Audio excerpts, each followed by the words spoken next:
What is going on, y'all? This is the Caveman. I'm here with Football with Oz Austin for episode 94 of Against the Blitz, and we are continuing talking about the prospects in the 2026 NFL draft class. And this time we are doing the running back to end from edge rushers to running backs, flipping over to the offensive side of the ball.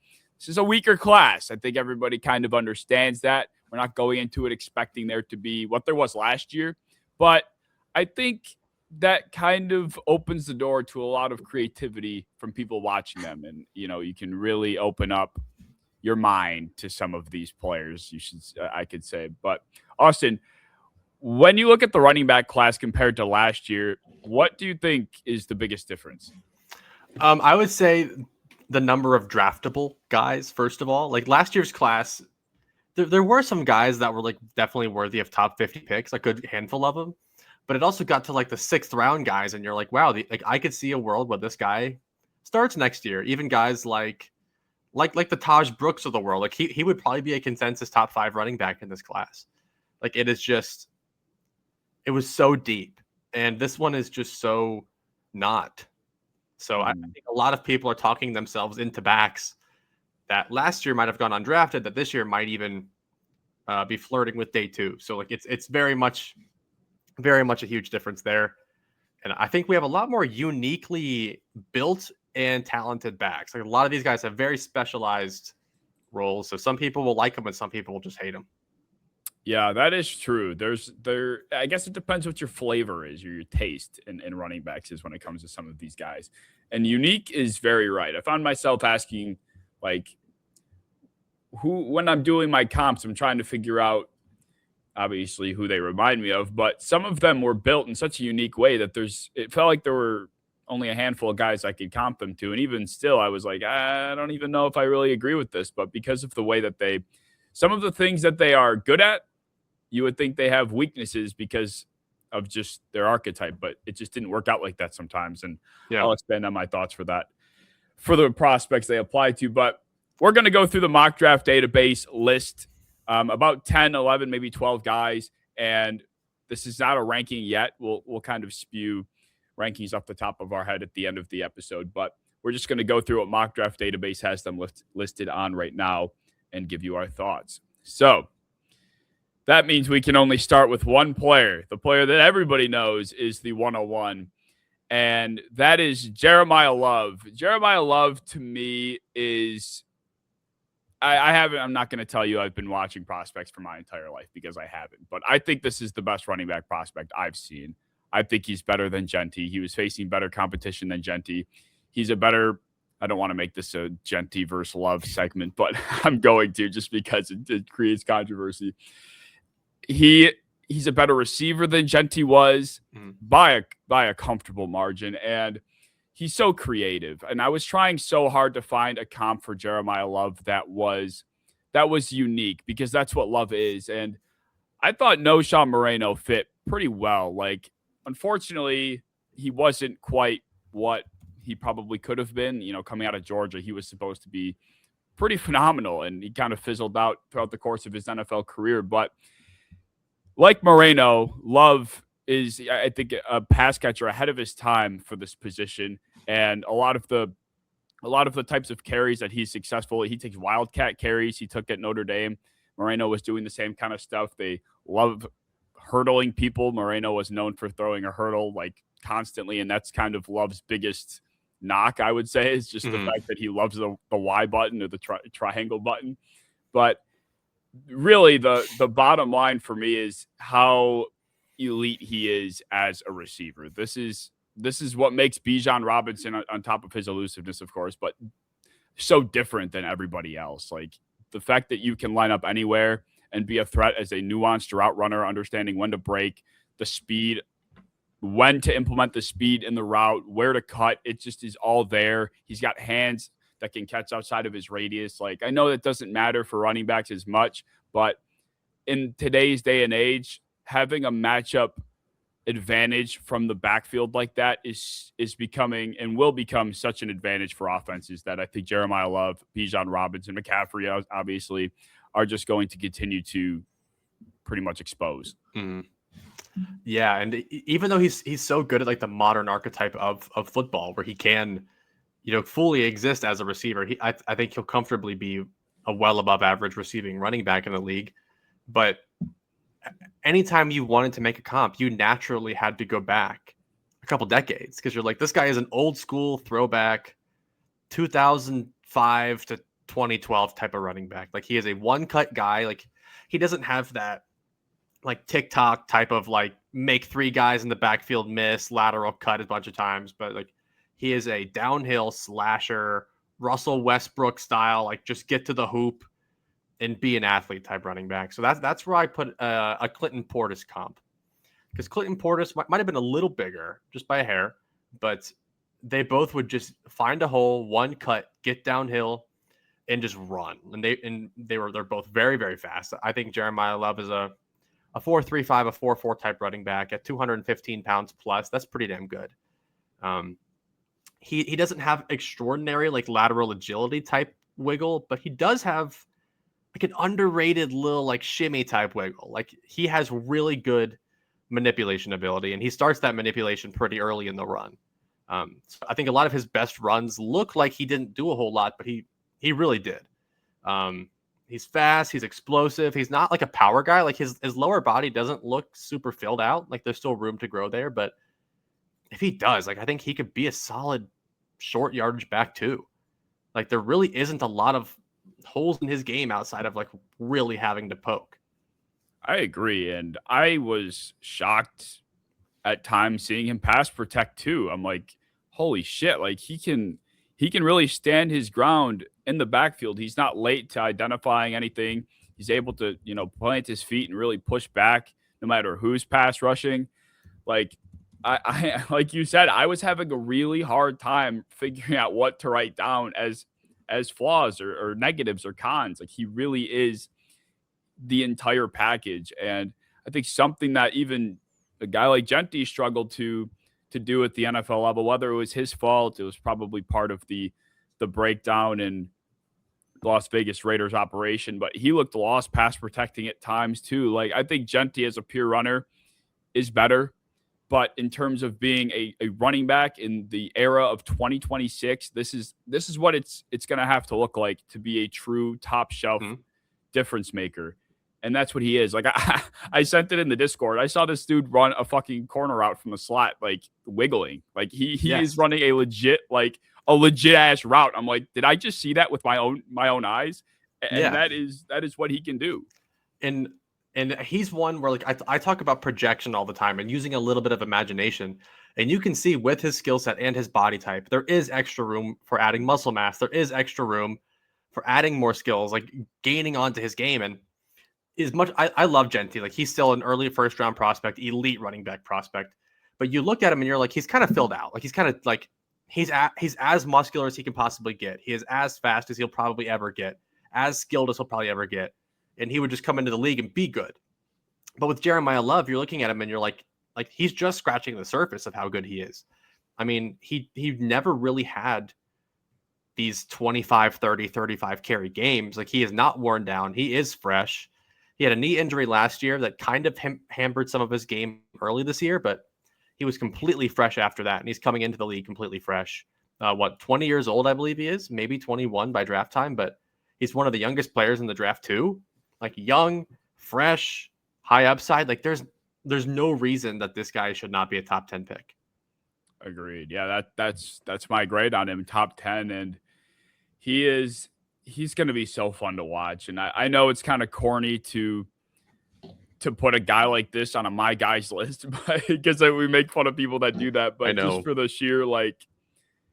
sheer Genty argument, I might just put him on there and rage bait some people. But I really am so high on this player, and this isn't just me expressing what everybody else sees and sharing a sentiment. I feel like I'm higher on Jeremiyah Love than probably a good chunk of people. So I'm very excited to see where he goes too, because that obviously that matters for everybody. But there are some teams that I think could really maximize Jeremiyah Love and everything he can offer. Yeah, so I'm kind of happy Kansas City is sitting there at 9. potentially can, Andy Reid this guy up real nice. That could be pretty fun. Oh, that would be a dream that would be a dream to see a guy like this go to an offense like that. Mm. But yeah, I think the only other thing that I would say on Love too is he might not be agile laterally compared to some other guys in this class, but he is creative on his feet. Like sometimes when he's in a bind, he'll do some crazy shit just to like break free. Like he had I don't know who it was against, but he hit this spin move and rolled off of like his tackle's back and got to the edge. And one of the reps I watched, I'm like, what the fuck was that? Like, how did he even do that? And he's just he's so creative. You never know what he's unpredictable, what he's going to do. Like he just plays backyard football. Like that's kind of like he plays like running back is his second nature. Like he doesn't have to think. He just does stuff and it happens. So like scouting wise, there might be some things where people might have a couple issues with because it's not normal. Like he's not a normal running back. He doesn't do things like the Le'Veon Bell way, the Joe Mixon way. Like he's his own running back, and that's why the comps of him are weird. Like people are trying to get really creative with this comp because we haven't seen a back like this in a long, long time. No, we have not, and it's really different. It really is. So I'm excited to see how this goes at the NFL level. But clearly, the RB1 in this class, easily, potentially a top 4 player on a big board. He's top 5 for sure. I haven't made it official, but him, Caleb Downs, and a couple other guys are going to be wrestling for that number 1 spot. Yeah, and very much worthy of it. Mm-hmm. How about his teammate, Jadarian Price? I, for some reason, kept calling him Jadarian Love the first day I started to watch. I don't know why, but what were your thoughts on Jadarian, his backup? Jadarian's cool. Jadarian's really cool, but he has a lot more question marks around him. But the easiest thing to notice is that he's just a good runner. Like overall, like he looks like he was just built to carry the rock. He says he's 5'10", 210. He looks even a little thicker than that at times, but he moves really, really well. Now he's not like the most twitched up, but he's very, very fast, I think, which like you said, Lance Zierlein said he wasn't or something. Yeah. I don't see that. I think he's easily one of the fastest running backs in this class. He has an unbelievable floor as well because he is an outstanding kick returner. Easily could be one of the best in like this new modern NFL kick returning. So even if he's not like an elite running back, he can be a great returner. His question marks are kind of just about usage because like any like high leverage moment or anything specialized, they use Love for. Price was kind of just like a hard runner, go get me a couple big touchdowns, go return some kicks. But his third down usage, his route running, his pass pro, like those are all, they're not weaknesses, they're just questions because he's barely done any of the big stuff. He hasn't had 20 carry games. Like we don't even know what that looks like. And the only like real negative I have on him is I watched him fumble 3 times on the goal line and they lost 2 of them. And for someone that doesn't touch the ball that much, that kind of like really pissed me off that he's giving up the ball that easy. It makes you kind of worried if he's like a starter, how much he'll fumble. But overall, like he's a really good pure runner. And that's why I comped him to Rashad Penny, where it's just like size, speed, straight line, kick return too. Penny was a really good kick returner. And it was just kind of like that same build, same athletic style, where there's just more questions about like the intricacies of the running back position. Yeah, Jadarian Price, I think a lot of what you said is basically the sentiment with him is just he's a really, really good pure runner. And it's fun to watch because he can create so many interesting angles and take advantage of them. Like there was that one long run where you probably know what I'm talking about. I can't remember who it was against, but he's running up the right sideline and then like cut outside toward the sideline and then cut back across to the middle of the field and beat like 4 or 5 defending players to the hole and was able to score. I'm like, what even compelled him to do that? Almost in a Jeremiyah Love sort of backyard football way. Like you don't traditionally see anybody be able to do that, let alone a running back when he's being chased by 6 players. But he is one of those guys, though, that I was concerned about. And I came away being a little bit lower on than consensus. And I even going back through it, I'm like, all right, maybe I was hating a little bit too much because I'm reading it. Of course, I write all my stuff down first so I don't get infected by the internet. But then I'll go back and I'll read other people's opinions. And I'm like, I'm really going to be the only person on like God's green earth that doesn't have this man as RB2. And I don't know. I just think the question marks are more worries for me, like in terms of what he's going to be able to, how he's going to find the field.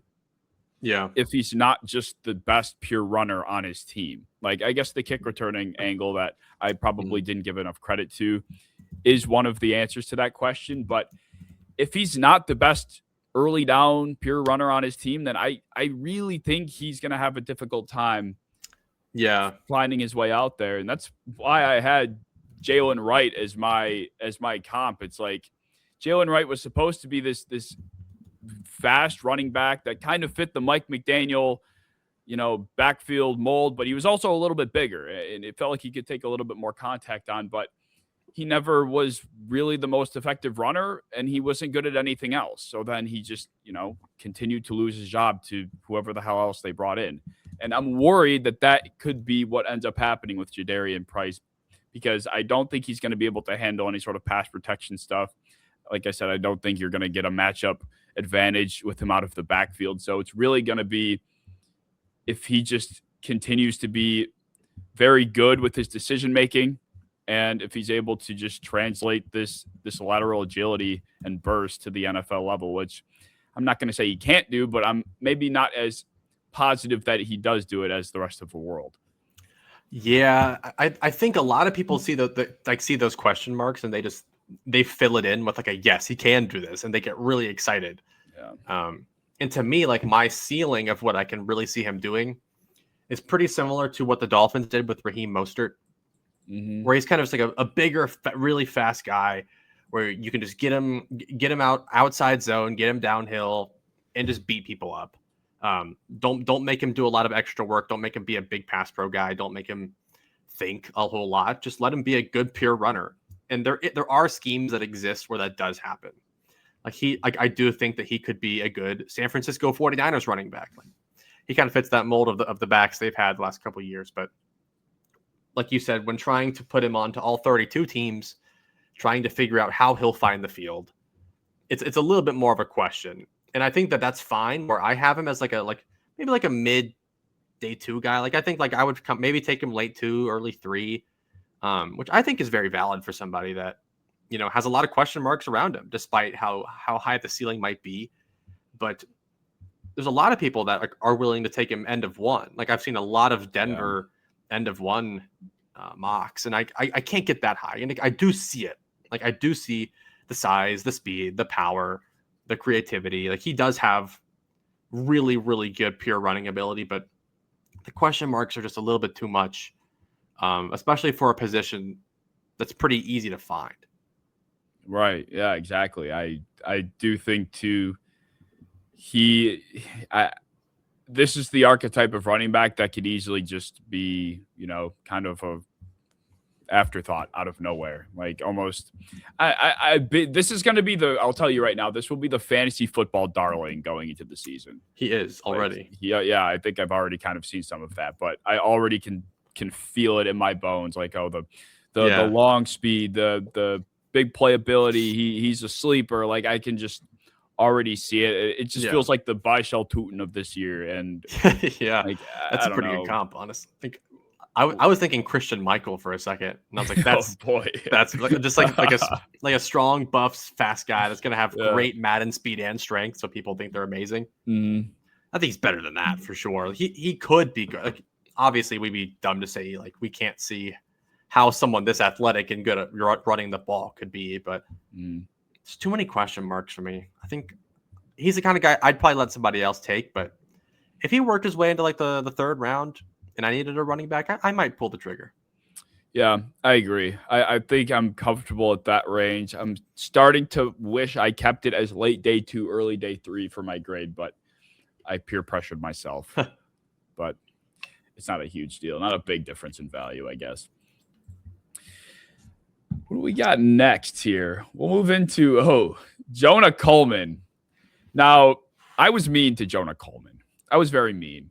And Austin pre-show said that there were some running backs in this class that you needed to have a lot of, context. You needed to know a lot of context about them, or maybe their past. And I did for some guys. Maybe Jonah Coleman was one I missed, because in the nicest way possible, I mean, I saw the most like average running back I've ever seen. Like this is like an unseasoned chicken breast. You just throw it in the oven and you take it out, and it's just that piece of white meat, and you're like, fuck. Like, I guess it's protein, I guess. And I just don't see it. Like, this is somebody I want to root for him. Let's not get it twisted. He's somebody you can easily root for. I want to make that clear. But I just ask myself, similarly to Ray Davis, it's like, what does Ray Davis do? What is Ray Davis good at? And that's what I ask for Jonah Coleman. He's this smaller back. And when you're a smaller guy like this, you're one of two things. You're either Sparky and you're like a squirrel, or you are kind of this boulder. And he's supposed to be more of a boulder, but I just thought there were times where he just went down a little bit easier than I liked him to, and he wasn't driving his feet as hard as some of the other guys in this class do. When, there are a lot of guys like this that are of the archetype, similarly speaking, and he just didn't strike me as someone that broke a lot of tackles or drove his feet the same way. So I don't know. Like, there's really nothing I like here. This is a UDFA if I've ever seen it. What games did you watch? Do you remember which ones? Let's see if I can go. I got to start writing that down, because I feel well, the only reason I ask is I think like into like the fourth or fifth last game, he had a knee injury, and then like he tried to like play through it, and then like he ended up not being able to anymore. Like it was a rough little scene, but that was like the Wisconsin, Purdue, UCLA, and Oregon games. So those games have like big asterisks on them, because he did get hurt and like fell off a cliff. Like his early season production was excellent. Was racking up touchdowns left and right. He was kind of receiving really well too, and then he completely fell off after that. But I do still get it. Like I have him as a 4th rounder. And in comparison to Mike Davis, that old kind of big, like that short, thick Falcons running back that was doing some work for a little while, where I don't see Jonah Coleman ever being an RB1. I think that would be a weird prediction. But I do see him being a really fun, scrappy RB2. Because I do agree, like, even though he's a power back by nature, he's not like a pile mover. Like, he's not crazy powerful in terms of like moving bodies and having like super supreme contact balance. I wish it was a little better. Yes. But I do think he is like good at the position though. Like good at the, like he's a shockingly good receiver for being so like stocky. He has really good hands. He's underrated after the catch too. I think his vision was pretty impressive to me, and I thought that his feel of like sifting through traffic was pretty natural. So like I do think he's one of those running backs where like he could come in when the starter gets hurt and like put up these like 100-yard games, 2 touchdown kind of games. But I do struggle to ever see where he is like the starter, because he doesn't have really any breakaway speed. He's not overly dynamic, not overly like short area quick. He's kind of like, I think he's good at the fundamentals of the position. Like he plays like he's been playing running back for a long time, but I think he's just pretty physically limited in terms of just his overall athleticism. But he is a guy I would take early day 3, because I do overall think that if you put him on the football field, I think good things could happen. It's just really limited on how good, in my opinion. Yeah, it sounds a whole lot like a Tyler Algier. Yeah, like, and I draft him day 3. Like I would draft a guy like that. I guess. I think the difficulty with a player like this for me is, I mean, talk about where a guy like this fits in. Like, how many true Tyler Algiers are there in the NFL? And I'm not just speaking about like him as an archetype of running back, but an RB2 that fits where Tyler Algier does and is as involved. I feel like there aren't many of those. Mine was Kyle Monungai, was kind of how I felt about, because Monungai wasn't out here breaking off like 30-yard touchdowns or anything. He was just like running hard. Good. The good vision was the big difference between him and Swift at times. But yeah, It was just like pick up the 30 yards, you have good vision, don't fall over immediately, don't fall backwards, like fall forward when you can, and just do the fundamentals of the position. And I do think like if he went to Chicago and Monangai didn't exist, I think we'd all really like Jonah Coleman. I think that he would do well, like he would be really good there. Again, I just don't think that he's the starter. Like I don't want him getting 25 touches in a game, but I could feel pretty good about him escaping with like 10 to 11 and being a positive contributor to my football team. Yeah, he definitely could be. I mean, he's. I think you put it right. Like he's a captain. He's someone that coaches are gonna love. He's somebody that if he's on a roster, he'll probably find his way on the field via special teams or some sort of other way. Like that's the type of player Jonah Coleman is. I don't know. For his build, I just wish he was a little bit more violent and a little bit more forceful and delivered more punishment. I just don't really see that. I think to answer your question, the games I watched were the Michigan game, the Rutgers game, and the Washington State game. Yeah, Washington State's the only one of those that I watched. That's the only one I can speak to, and I liked him in that game. I thought he was pretty good. Yeah. But yeah, I heard weird things about the Michigan game, so that's probably fair. But overall, like ceiling's limited. I think some people have been a little bit too rich with these like round 2 things for him. Yeah, I'm like, what? But again, I think that's just the nature of this running back draft of like who else kind of thing. Right. I guess so. Yeah. Except my next guy. This was my big hate watch of the. But I love the guy. So like, I feel bad. And I do agree with you actually. Like, because you said he's not violent, he is. Like when he's in open field and he has a guy in front of him, he runs his face over. Like he has so many good trucks on tape, but for some reason, like within the pocket of the line of scrimmage, he doesn't have good push. Like he doesn't actually run super hard. He tries to run like a finesse running back in the pocket, and it kind of pisses me off because like I've seen severe violence from him, but not in that range, and it's so odd. Like it's really, really weird. Right, and it's not often that a guy like Coleman is gonna. I don't think he's gonna find himself in open field that much. Like I think that he is going to have to be successful living in between the tackles, and like a guy like Monangai is so aggressive, is so mean. Like he will be able to drive the pile and run through your face. Where if Coleman's not able to do that between the tackles, I don't think he's going to have enough opportunity. Number one, and number two, he's not going to be able to be good enough to get out to the edge to be able to get into open space. Like, maybe I'm just an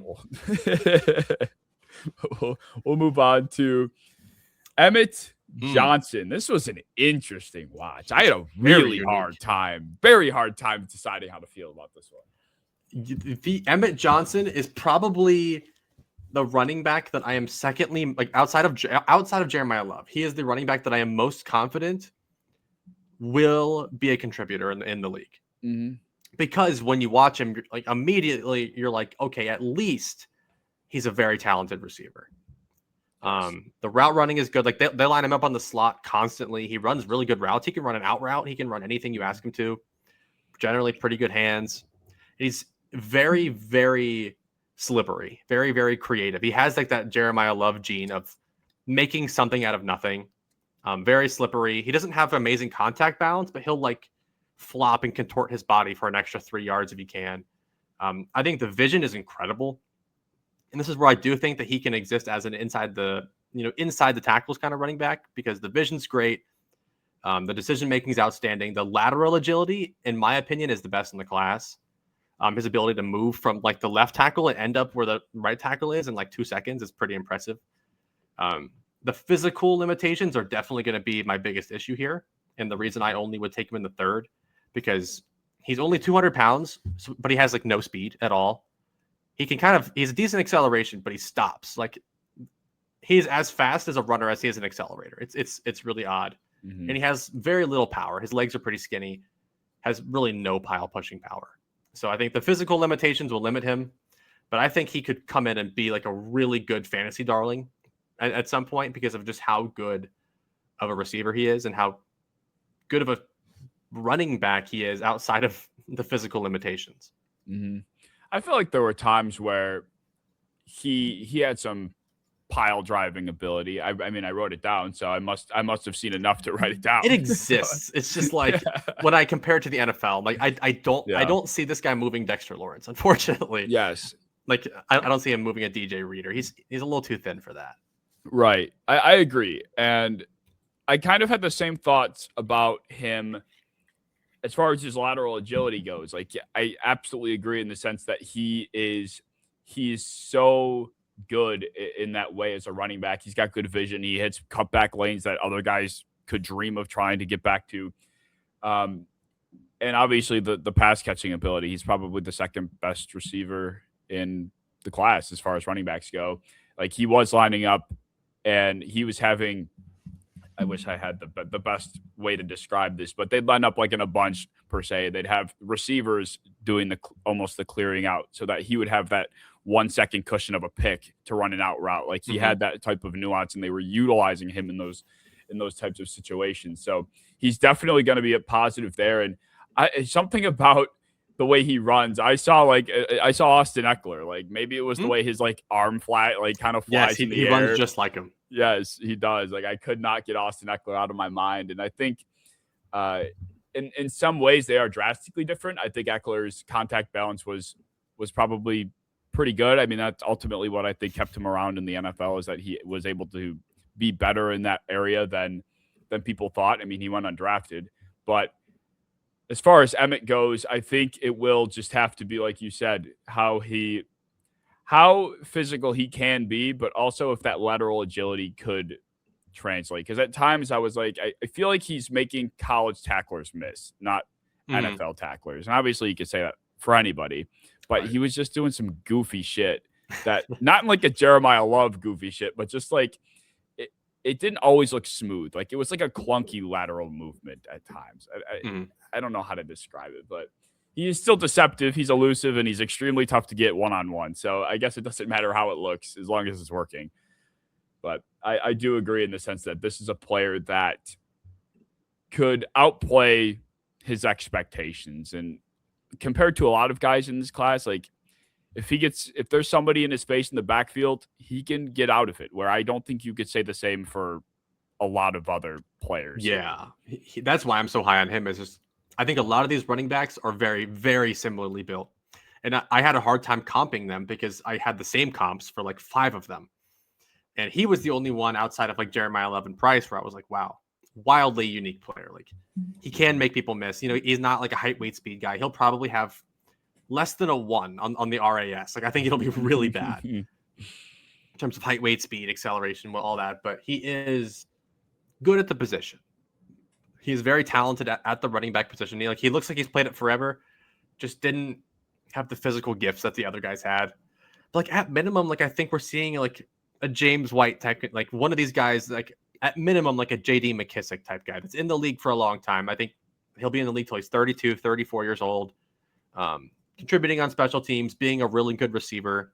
I don't think anybody will ever regret drafting him. I think that would be pretty, like, I would be done scouting if he just becomes a bad football player all around.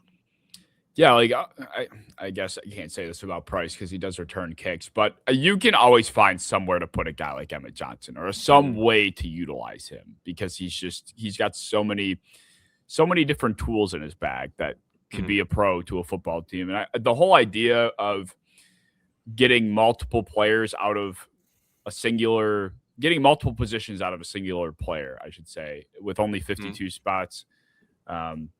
53. What is it? 50. Why can't I remember the number? Is it 53 or 52? It's 53, right? 53. It's 53. Jesus Christ. With only 53 roster spots, that's a huge thing. And a guy like Jadarian Price, to some capacity, I feel like you're going to have a hard time carving out a role. But a guy like Emmett Johnson, there are so many different ways you can plug him in. So I like him a lot more than I think a lot of other people do. Yeah. Too. Yeah. I've been on him for a little. He was my RB2 for a little while before I like went and rewatched Jadarian Price. But yeah, the tape is just, it was a breath of fresh air because of how different it was. And I really liked it. Yeah, that is true. Like, it really just felt like watching the same running back over and over. Yeah, it's just height, weight, speed, high hips. Like, that's all, like, no wiggle. Speaking of Mike Washington Jr., I actually came away. Mike was one of the running backs I watched earlier in my time with the backs in this class, and I didn't end up hating him. He's a very very elegant runner. He just like he runs straight, and his cuts, his small subtle movements laterally are just so smooth, so effortless. There's no wasted movement. I think he does have good contact balance as well. Like I think you could get him outside the tackles. He's fast enough to get to the edge and make something happen there with the long speed. It's just kind of similarly with a few other backs in this class. It's like if he's not the best pure rusher on his team, then I'm gonna have a difficult time finding where he fits in. Similar to Chris Ivory, he had some fumble problems. He had 10 fumbles in his 3 years with a heavy workload, and he's probably not somebody that you're getting a pass catching advantage out of, or somebody you're trusting in pass protection, although I'm still kind of on the fence about that. But he's decisive. I think he's clean. He's very aesthetically pleasing to watch. If I could compare, like I always say, CJ Stroud's spiral is so aesthetically pleasing. I feel like that's how Mike Washington's running style is sometimes. When I'm seeing him go, he'll make one small subtle cut, and it's like perfect. I don't know how to describe it, but it's smooth. It's like butter, but it just is going to be difficult when there are only 32 starting spots, and he's probably not really got a calling card to earn a starting one. I 100% agree. And that was actually kind of the reasoning behind my comp of Trey Benson, where it's like kind of tall, muscular frame, athletic. Like Mike Washington's fast. Like he's for being 228 pounds, he can run. Like I think he's a 4.4 guy. But like you said, like he can have some subtlety to his game, but the wiggle is really not there at all. Like when we're talking about stringing together multiple cuts to make people miss, like no. If he's met by a guy in the backfield, I don't see him being overly slippery. I don't see him being much of a receiving contributor outside of just like swing passes. Like he's one of those guys where I think he'll be like an RAS darling, height, weight, speed. And I think if he comes into the game, you might see him pop off a couple big runs. I think he will be a contributor. I think he'll be a good RB2 in the league. But I do struggle pretty hard to see where he's ever a starter outside of injury, because he himself's also an older prospect. He's transferred multiple times. He's been around, and just this year he finally really came into his own at Arkansas. So it's not in his favor, but I think there are a lot of things to like about him, especially athletically. And you said it before. I think he did have a little bit of a fumbling problem. I know in one of the games I watched, the Memphis game, he lost the game like single-handedly by fumbling late in the fourth quarter, gave the ball away. So there's just some things in his game where you're kind of makes you a little uncomfortable. But overall, I see why people really like him. I have like a fringe 3-4, probably more fourth round guy, just for how much work he still has to do to be good at the running back position. But I do see where a team could try to Raheem Mostert him too, and just, be a pure runner. Don't think about anything else. Outside zone, get lateral or get vertical and just pop off some home runs. Outside of that, I don't see a huge fit. That's what I was going to say. It's like if you like Jadarian Price a lot, I feel like you have to, by rule, like Mike Washington. I agree with that. I think I like both of them. I'm not over the moon on either of them. I'll say that much. And that's fair. This is a former Buffalo Bull, so I have to be somewhat optimistic. It was one of the transfer spots. Yes, I think he started there. Yes, right? And I think he went to like New Mexico State after that. Yes, and then to Arkansas. So he's been around a little bit. He's been in college for a good minute or two, but overall, good player. Especially like he's still in that bucket of running backs that I get excited about in this class compared to some of these other guys that we're going to talk about. Yeah. Yeah, I mean, for me, like I'm taking Mike Washington over Jonah Coleman, like without even thinking about it. Oof, I don't know. I'm literally like eyes closed, like choosing every time. Really? Yes. Like I don't know. Jonah Coleman just pissed me off. Like there was just nothing I thought I was attracted to. That's fair. How about Nick Singleton? Another interesting, very interesting player, given like the pedigree. Like he's got a lot of legacy to him. 5-star recruit, like number one running back in his class. and he was he's been impactful since he was a freshman. He's been around and he's been a big name. He was probably predicted to be the RB2 in this class preseason outside of Jeremiyah Love.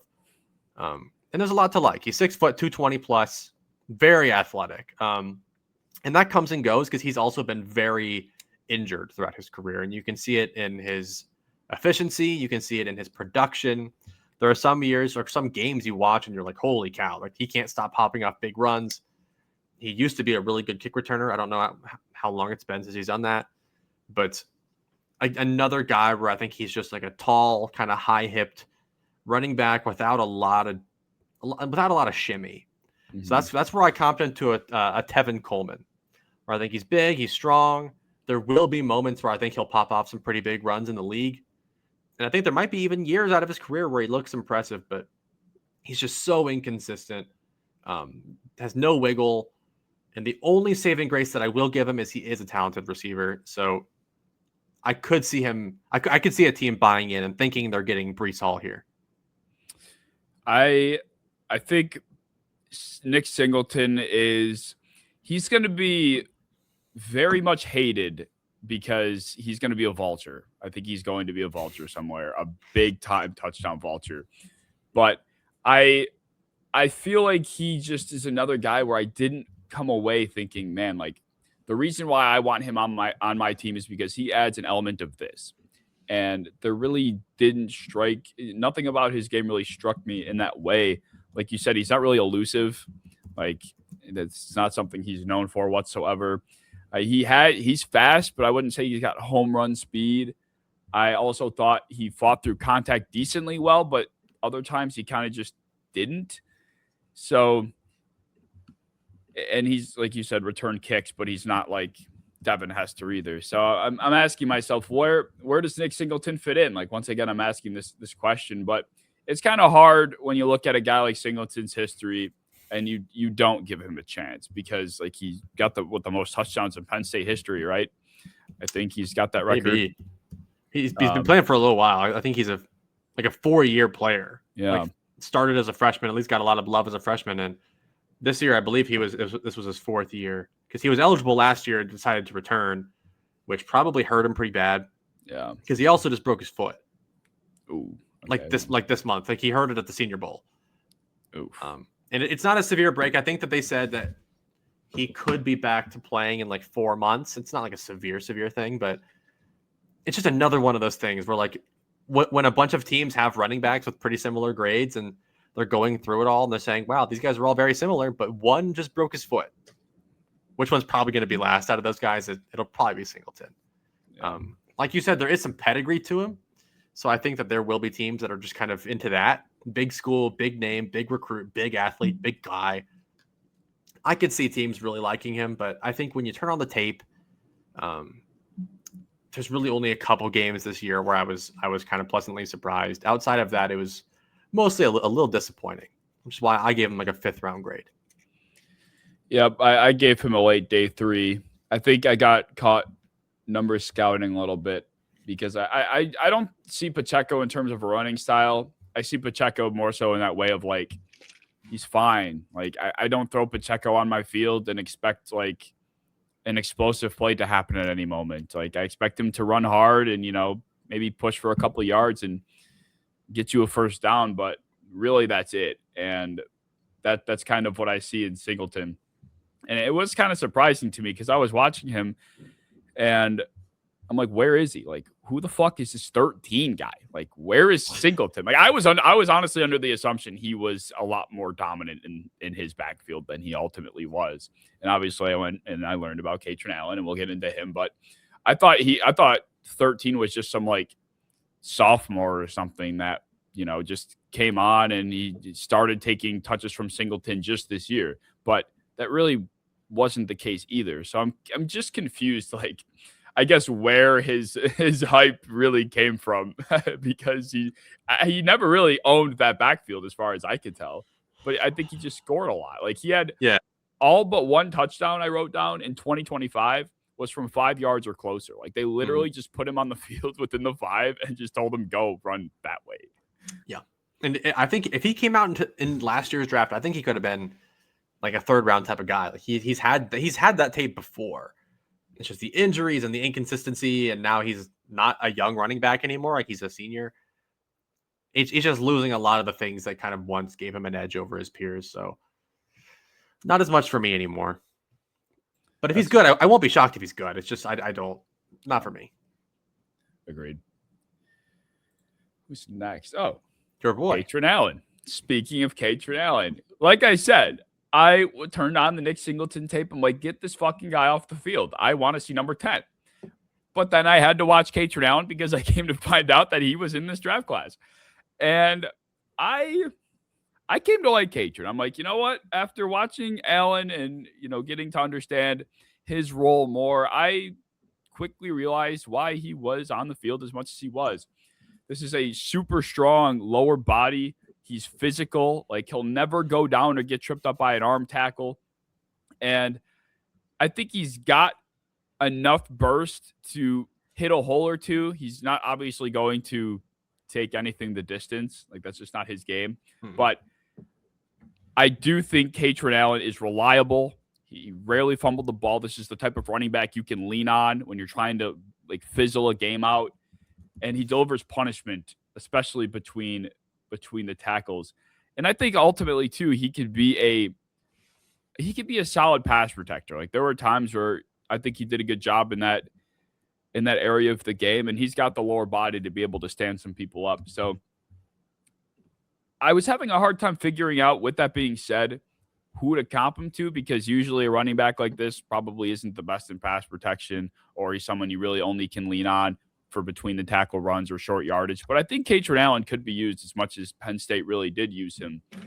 And that's kind of where I came up with Roschon Johnson, because I think that's kind of what he was supposed to be. People were like, yeah, this is actually a pretty physical back, but you can also play him on 3rd down on passing downs because he's a good pass protector. And obviously that kind of hasn't worked out, but that was the vision. And I think with Kaytron Allen, you can kind of get the same thing. And a lot of coaches would love to have a running back that is just so solid and reliable like he is. Yeah, that's kind of the one thing that I felt about Kaytron Allen, and that's why I gave him my comp of Cleveland Browns Kareem Hunt, where it's like you watch him run, and I had to Google like Kaytron Allen injury. I'm like, why isn't he moving? Go run, unhook the trailer. Like he's I would say he's definitely one of the most unathletic running backs in this class, but he also does have like an anger to him. He runs real hard. He does try to run through your face. Really good contact balance. And he's good at a lot of the smaller things. So he's another guy where like I would be pretty shocked if he's ever like a true RB1, really toting the rock, really like being a star. But that's just because of the lack of athleticism. But I do see a role where he's a really good RB2. I think that there are games where he can handle volume. Like, he is a big, thick, strong guy. And he's good at the small stuff. I think he has pretty good vision. I think that he has good, like you said, good contact balance, good power. And I think if anybody's going to be a vulture, I think it'll be him. Like, yeah. I could see like a Breece Hall type running back getting down to like the 5. And here comes Kaytron Allen. I think people are going to hate him similar to how they hate Tyler Algier. I low-key think he might just be Tyler Algier. Like that running back where it's like he could start. Tyler Algier did start for a year and he had 1,000 yards of just like pure anger. And I could see that being Kaytron Allen, but I more think he's a high-end RB2 in the football league. Yeah, I would agree. I think he's somebody that, like I said, I think the biggest draw to him is being able to lean on him with volume in later game situations. Like, you can trust him to get, 3 or 4 yards when you're trying to, kind of ice the game out. I think that's the type of running back Kaytron Allen is going to be. And really, there's a lot of teams that I think could use that type of player. Like, that is, I think, out of everything that coaches look for in a running back, if they're not somebody that is like a tier 1 top shelf difference maker, they're looking for somebody that can kind of be just kind of a cog in the wheel that you can trust in those very common late game scenarios. And there's really not a lot of them. Like, looking across the NFL, like, I have a hard time looking at some teams and thinking like, who is that guy for the Bengals? Your Bengals, for example, like it's Samaje Perine. Right. He barely even plays. But. Right. Like same thing with even the Steelers, like Jalen Warren. I don't know if he was really that. The Texans to some extent, like you could go down the list. So that's I thought of that exact same thing, which is why I did give him Kareem Hunt. Yeah. Because there are guys that do exist just to get beat up. Yep. Like they're not that athletic. He's very slow, not that crazy big, but he runs hard. He runs physical. He's really good at picking up short yardage, and he can handle it when a lot of other running backs can't. So that's honestly what I think Kaytron Allen's superpower will be. He can just handle being an NFL running back when a lot of guys really cannot. Yes, that's a good way to put it. He's built to get bullied. Yes. But he will do the bullying too. He can do the bullying. Yes. At times. Ooh, Kaelon Black. Let's hear your thoughts on Kaelon Black. Kaelon Black is very interesting. He played on a very, very good Indiana team, so he had a lot of volume and played in a lot of big games. He's very good. Another one of these small guys. Like he's 5'9", 208. He looks very small. He's very short, very stocky. He probably has the shortest strides in this class, which I do think are very good for his elusiveness. I think he honestly is pretty underrated from an elusive standpoint. Very low to the ground, very nice contact balance and good vision. Very good decision maker. I think ultimately two things keep him as a day 3 grade for me. Number one is he actually might be the slowest running back in this class. And he is 208. Like I think when it comes to breakaway speed, it's just like he has short little legs. It's like watching a bug run. His short little legs, and they're trying to move so fast, but they're not going anywhere. It's like chasing like a little bug around your house. Like he's really not faster than me, but he thinks he is. And he'll be 25 years old as a rookie. Oh, I didn't know that. Actually. So he will be very old on top of being very slow. And I think there's just a very limited ceiling here. That's why I gave him a Kamani Vidal comp, where I don't think he's quite as powerful as Vidal, but I think he's just one of those short, stocky little guys where like they can make some magic happen. You know, they can handle some volume. They can do the little things very well. Ultimately, I don't ever see a starter just from the physical upside and the physical limitations. I saw a lot of people saying the same things. Like I saw so many David Montgomery comps for Kaelon Black. I'm like, am I fucking dumb? Like I was like kind of confused. Like I know he's stockier and stuff, but I really saw more of like Bam Knight in school was like kind of a demon. And I kind of thought the same thing about Kaelon Black at times, where I understand he's running behind the Indiana offensive line. He's in that scheme. So, you know, you're going to have a tough time finding a running back that's not successful there. But like you said, I thought he is a lot more elusive than people were giving him credit for. Like, I think he's quick laterally. I think he can make guys miss. And the contact balance is absolutely there. So, and I thought there were enough runs where I'm like, all right, you know, he might not be fast, like the fastest guy ever, but I thought he had enough speed to be able to make a 40 or so yard run happen every once in a while. So, I mean, Najee Harris went 5 years without a fucking 40-yard run. So, like, I think Kaelon Black I think he's faster than, maybe I just saw the right games, but I don't think he's David Montgomery. I think he's a lot more agile and athletic than Montgomery is. And not to say Montgomery's not athletic, but obviously that's much more of a bruising, like take a beating type back, where I really think Kaelon Black specifically can be a quick and shifty type of player also at the same time. Yeah. He has burst. Like, I think he explodes well through the hole, which is why he worked so well for Indiana and like that little RPO-y type scheme. Where I think he's slow is when it's time to outrun somebody. Where it's like, all right, buddy, me and you, end zone ahead of us. What's going to happen? They just catch him immediately, like so fast. Yeah. Especially like when looking at who he's trying to outrun, I'm like, okay, he just got caught by a 4.7 linebacker. That's crazy. There are a couple times where like he's just trying so hard to run, but it's like he's getting like once he accelerates again, that's the speed he will be at for the rest of the run. There is no second gear. There is no third. Couldn't even dream of the third. So I think these are just going to be the things that will limit him on a football field. Because I think when it is time to do the combine drills next week, I hope he doesn't. Because I do think that we are looking at a 4.7 or worse running back. I think he's pretty slow. So hopefully he doesn't, and that RAS score can be more of a mystery on top of him being a 25-year-old rookie. So I think he's just very limited. But I thought the tape was very clean. So I do see why people will like him a lot.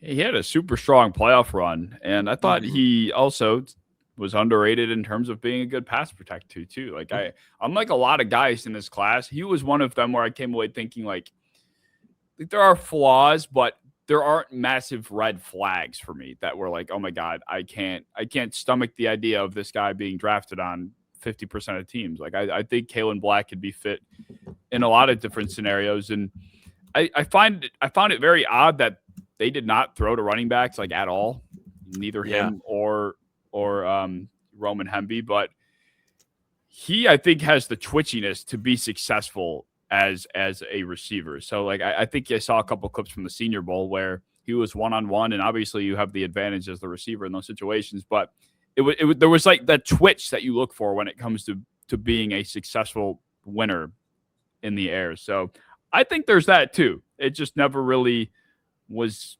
given to him. I guess if they didn't have to, why bother? But I think this is easily a day 2 running back in my mind. And that's possible. I can see him being a contributor, but I do think him being 25, and I didn't know that probably slow. We'll put teams. Yeah. I don't even know if he gets drafted. I think he probably will, but I do think comfortably I would put my money on him being drafted day 3 if he was. I wish I knew he was 25. That hurts. He's 24 and a half now, but yeah, That's will be the 25. only thing that I feel like I was really confident that I like this guy a lot. That's the only thing now that really knocks you still can't like him. He's just old. Yeah, that's true. I don't have to discriminate. Well, speaking of someone we don't like, let's move on to his oh Jesus, his teammate. Why the fuck was this guy ever on the field? Like, can I be nice? Can I be mean again? Sure, there was nothing that I thought Roman Hemby did that was better than Kaelon Black, and there was nothing that I thought he did to make him an attractive NFL prospect. Like, when you look at these two guys, I saw a guy in Kaelon Black who actually was gaining yards and being successful as an individual, where Roman Hemby, I think, is the prime example of you can just throw anybody back there in that Indiana scheme and he probably puts up 1,000 yards. And that's exactly what happened. And once again, like maybe the number thing just really gets in my head for this position, but I see him, I'm like Rachaad White has been successful, but barely. And we didn't see much as far as a receiver went. And I didn't think he was that fast, and I don't think he's going to hold up in pass protection well at the NFL level, and that's everything that this type of archetype needs to be. So it's like if I'm not confident that he can be that, I most certainly don't believe he's going to be good between the tackles either. So I'm so confused as to why this guy was borderline the starting running back on this team. Yeah, that's why I honestly kind of laughed when you told me that you watched like the top 9 on mock draft database, and I looked and he was on there, and I was like, you just wasted your time, man. Yeah. Like what the Because there were a couple running backs that we'll have honorable mentions of later that I thought were significantly better than Roman Hemby. I mean, he's like a tall and lean, like you said, very similar build to Rachaad White. But like you said, also like Rachaad White's had moments in his career of contact balance and wiggle. Yes. And kind of like a James Cook light version of just like that, like the smoothness and naturalness to the position. Like Rachaad White has been a very talented receiver in his career. I don't see Hemby really having any of these moments. I know he also has had, he's been injured in his career, and he had a lot more big runs at Maryland when he used to play for them. But outside of his like freshman year of college, I remember he had a lot of hype then. He fell way off, and Indiana scooped him up, and he played well for them, like production wise. But I think tape wise, like you said, there's not any one trait that I think is really even above average outside of maybe he has sufficient speed, but it's not like burner. It's not enough for you to be like, yeah, get him on this team for his speed. Mm-hmm. I just think it's like NFL sufficient maybe, but outside of that, really, I think he's a good decision maker. I think he puts his head down and he makes the right choices. I don't think he's dumb. I think he's decent vision, but like in terms of like creation, I don't see anything outside of just picking up like 3-yard runs, 4-yard runs that were already there that any other running back could have probably picked up too. Yep. Yeah. I feel bad, but I really sat here like, what do I write down for the strengths category? Because I don't really have any. So I wrote down 3 down back archetype. Yeah, I mean he is. But yeah. It doesn't mean he's good at it. Looks like it, yeah. but yeah, the Rachaad White thing too, is that even he was like able to carve himself out carries because he was like stiff arming and throwing people. I'm like, what the fuck? Like, why is Rachaad White doing that? But he was able to do nasty. It. Yeah. He was nasty at Arizona State. But yeah, I think this was a clear product of scheme, and this is the guy that gives running backs a bad name, respectfully. All Indiana running backs looked good. All of them. Yes. I think there's a reason for that. Yeah. Poor Roman Hemby. Yeah. Adam Randall. This is a guy that I didn't cover nearly as much, but why don't you break down your opinions on him? Odd. Very, very odd and very difficult because he's 6'2", borderline 6'3", 233 pounds, and played receiver previously in college. Converted this year because Clemson didn't really have a good running back. And he started off the year pretty damn cold. Some of it at the end looked a lot better once he kind of got the position under his feet. And I think a lot of people are really talking themselves into him because, you know, he'll probably run a good 40. Like, he can move, and he's a talented receiver for the position.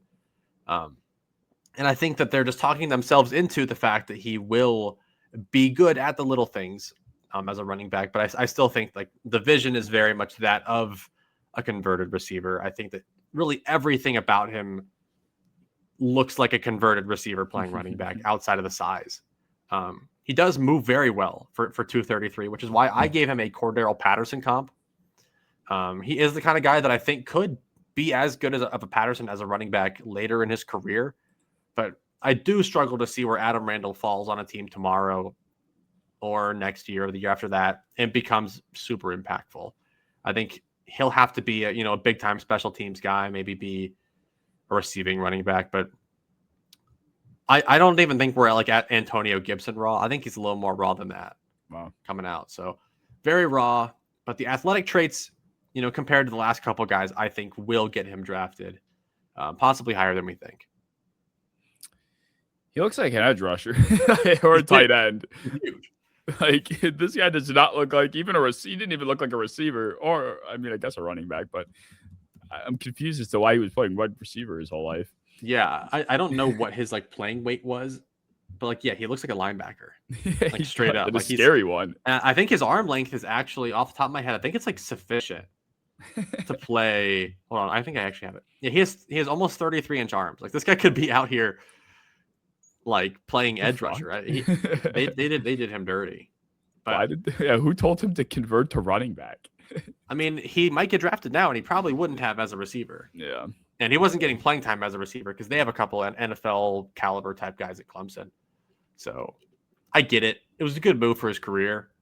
But I see why people are going to like him because there are some traits that are so cool. But there are some people out here talking about him that's maybe a top 5 back in the class. I don't think I see that. I mean, it's not a great class, but no, it's not. I think that would be very disrespectful to the guys that have actually played the position their entire lives. No, and there are some games where if you only watch 3 games, there's a couple games in there where you're like, damn, this guy can play, and then a couple other games where you're like, wow, he definitely is new to the position. Adam Randall. Haven't been this excited about a round 5/7 back since probably Tyrone Tracy. Yeah, I bet you were high on Tyrone. He does not move like Tyrone Tracy, by the way. Yeah, I feel like he wouldn't. I was high on Tyrone Tracy because he had severe wiggle. He was an elite punt returner too, and then coming into Purdue became a running back. But yeah, I don't see wiggle from him either, which is why I even struggled with the Patterson comp because Patterson had, even when he kind of got big late in his career, on the Falcons, he had wiggle. He was shifty. And he had really good lateral quickness. I think Adam Randall's pretty damn stiff. he can get going north to south, same as any of these like Mike Washington type guys. But I just don't think he's quite at that level. You know what I wonder? I ask myself, like, where would Damian Martinez fall in this fold? Because out of all, like, the way this class is, he was kind of that type of running back. You know, this big physical guy. You probably have a hard time figuring out what else he's going to be able to do. And, you know, now where is he? No one knows. But he's the exact reason why, you know, I'm concerned about a lot of guys in this class. And it makes me wonder, like, if Damian Martinez couldn't even get drafted last year, like, where would these guys be going in last year's class or in a thicker class? Like, it's bleak. I think only like 3 of these guys get drafted. Maybe like 4, maybe 4 or 5 could be drafted in last year's class. But yeah, it doesn't feel the same at all. Not at all. How about Le'Veon Moss? This is a guy that I did watch, and he, you know, kind of the same fucking idea. I mean, it really is just a, you know, rinse and repeat with these guys. He's patient though. I think Le'Veon Moss does a good job of, you know, picking his spots and picking his times to really trigger. But you know, he's not the fastest guy ever. I think he's going to struggle being a successful runner outside the tackles. Between the tackles, you know, once he hits his hole, and he's best when someone's either in front of him or on his back already, so that he's got just like this pile of weight that he can drive his feet through. But if you need him to like beat someone in the open field or get to the edge, so yeah. But if there's somebody on his back, then you're like, wow, look at Le'Veon Moss go. And that's kind of his whole shtick, really. Yeah. I mean, he's the running back where I think if you just turn on the tape and you watch like a play, like you're like, wow, he looks like an NFL running back. Yes. Like he has like the drip of an NFL running back. Like he's big enough. He moves well. He's pretty smooth. They say he's 206. I think he's bigger than that. He plays bigger than that. He's pretty damn. I think he has some of the better contact balance in this class, and he is probably the one that requires the most context about him in his severe injury history. Because I actually do like him as a running back. I have him as a general day 3 guy because I do think his injuries will and probably should impact his grade, because we're not talking about a guy that's just had like a couple injuries. He is constantly injured. In 2024, he tore his ACL and MCL, ended his season. 2025 came back, had a pretty significant ankle injury, missed games then as well. 2025 again, late in the Miami game, he had another lower body injury. Like, he's just constantly hurt. Yeah. I do see a world where he's like a good little like outside zone type power back. Couple plays on his game where he had like nice big runs because he's breaking tackles and he has good vision, like you said, and he's built to play the position. It's just like I'm really worried about the injuries for him. And that's why I actually gave him a Kerryon Johnson comp, because while I do think they have similar builds and kind of movement styles, he also ended his career due to injuries, and I kind of just worry that for Le'Veon Moss as well. Yeah, I think there is a running back here, like you said, that looks the part. It just is. It's going to be difficult for him to, I think, long term figure it out too. Like even Cam Akers is a guy, like he came to mind because I think there is a unique player that's patient, that is powerful, but when you're dealing with lower body injuries like this, and even, you know, Akers tore his Achilles, he had some high ankle sprains throughout his career. It's like, if your whole game is basically balance and power through bodies, like you can't be losing that sort of strength in that part of your body, really. But I will say, I was watching games from this year, and I thought it was still there enough to where, you know, if someone wanted to take that chance, you definitely should, because the return on investment could definitely be good, considering like we're talking 3 here. Yeah, he's the reason why that's the reason I put a day 3 grade, because if someone wanted to come up and take him on, you know, early day 3, I wouldn't actually have a problem with it. I personally would take him a little later though, just because of the background about him and how that does correlate, whether people like it or not. pretty severe injury history for running backs. Doesn't usually do too well in the league. So he will unfortunately have a lower grade due to that. Well, that'll bring us to some honorable mentions. And I'm going to start this off just because I don't have as much background with the other guys compared to Demond Claymore. Demond Claiborne. I watched Demond, and this guy's a spark plug, man. It's really what you turn it on. You're like, what the fuck? Like, did you see that? And then it's gone. Yes, it's literally a ghost.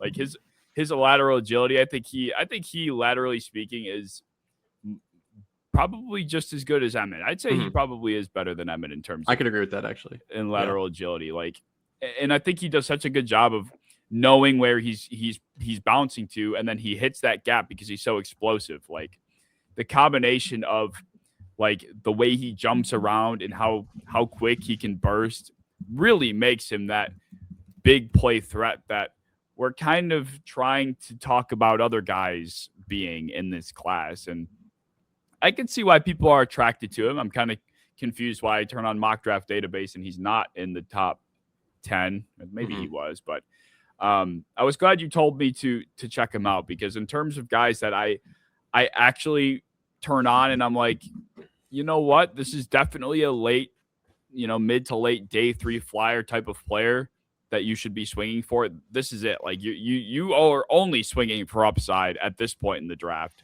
So yeah. Claiborne is the exact type of player that I think fits that, fuck it, why not a high upside type of draft pick. Like, yeah, it might not work, but who cares? But the ceiling, who knows what you can get out of this? Yeah, I mean, he's just so freaking fast.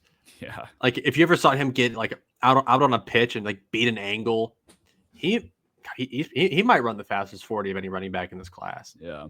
On top of having really good lateral agility, I think unfortunately he's just small and has like no power, like no punch behind him. Mm-hmm.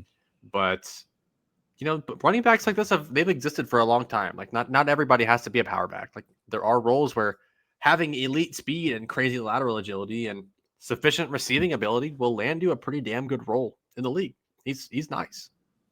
He is, yeah. Especially he's got kick return experience too, and you talked about it with, I think it was Jadarian Price, but this is a player that I absolutely think teams will have on their board late because of how important that play has become. Like to be able to some of the returns he had, I'm like, what the like how is he moving like that? Like he is sifting through blockers and identifying his lane before it even really opens up. Like he's got good vision. He's got great understanding of where he's got to go and what angle he's got to cut.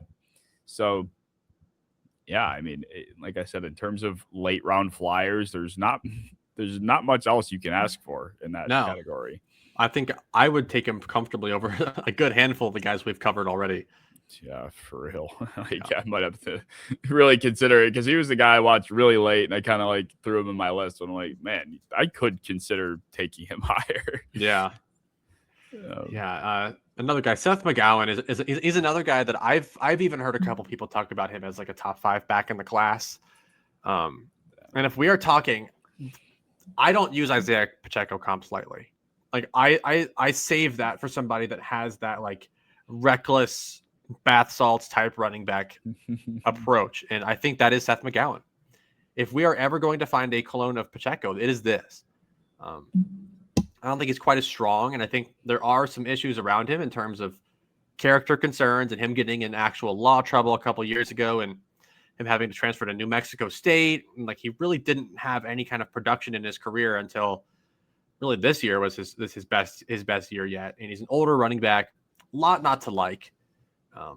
And I think even on the field, the decision making, the vision, like he's just way too erratic.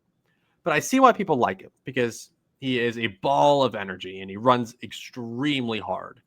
And even if you look at Pacheco, you're like, the vision's pretty not great, bad receiver all around. But sometimes he just has these amazing plays just out of sheer will. And I think that could potentially be McGowan. I watched like 4 plays of him, and he's just a running wrecking ball. Yeah. That's basically the best way to describe him. That's how Pacheco is. Like when Pacheco, I think Pacheco pre-fibula break in half, was a pretty okay running back. And I think after that, once you lost really like the ability to really push his feet off the ground and, you know, into defenders, it just his like angry run style kind of just became like a gimmick, and people are like, okay, cute, you're cute, like, yeah, relax. Nice stomping, buddy. Like, go to bed, go to your room. Yeah, I think Seth even moves a little bit better than Pacheco at times. Like, he moves well, pretty quick.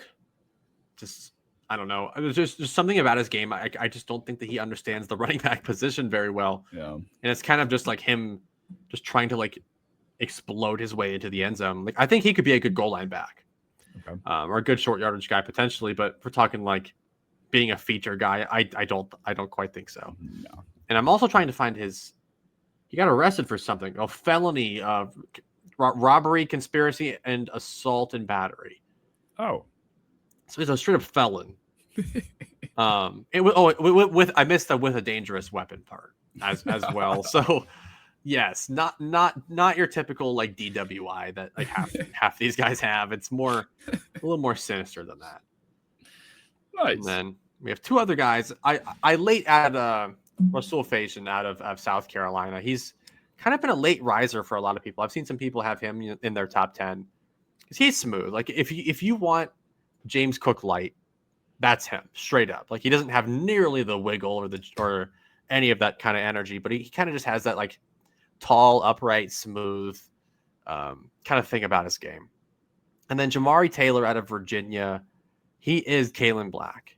So if you like Kaelon Black, that is Jamari Taylor. Like, he's kind of short, stocky, pretty slow, like athletically limited, but he's good at all the little things, which made him a good little college back. I think he honestly might pack a little bit more punch than Black does. So he's definitely your guy if you like that. Well, that's good to hear. I'm glad that there's some Kaelon Black love being spread. I think Kaelon Black. I'm adding him to my guys list. I think I'm gonna do it. Do it. But, yeah, I think if I had to have my guy, it's probably Emmett Johnson because I've been on him since like the beginning of this year. Well, I know he'll get drafted. I'm really fringing with a guy that might not. So yeah, this could go bad. This could go bad. Makes well, that will wrap up our takes on the running back class for the 2026 NFL draft. This is definitely one where, you know, you kind of just got to, it's just, you know, it's one of the classes, so you got to talk about it. You know, there's going to be other classes that are going to be more fun. And it's sadly the fantasy premium position. Yeah. So people are going to be talking themselves into these guys like crazy because, you know, they have like the fifth pick in dynasty and they think that Jadarian Price will take them to the motherland. But man, I'm either selling my stock or I'm watching the receivers instead because this, to me, outside of a name or two, we're not getting a whole lot of stars here. No, we're not. I truly do wonder where Damian Martinez would go in a class like this. Like, I think we're really talking third round. Yeah, like we're talking third round, probably, maybe even mid to late second. But we'll see. We'll see how teams react. I'll be interested to see how teams react to this class. Like, are they going to allow the desperation for their need to reach on a guy like these? Are they, you know, going to value them as what they most likely are? I guess we'll see in just a couple months. Yeah. Thankfully, it's a good free agent running back class. We got Ken Walker and Breece Hall and a whole bunch of other good running backs. So teams thankfully have time to get one of those guys before the draft. So we should not have too many gross reaches on running backs this year. Well, if you guys have any thoughts, let us know down in the comment section below. You can join the Discord linked in the description. We could talk more about prospects there. But if you enjoyed, like, comment, share, subscribe, and we will see you in episode 95.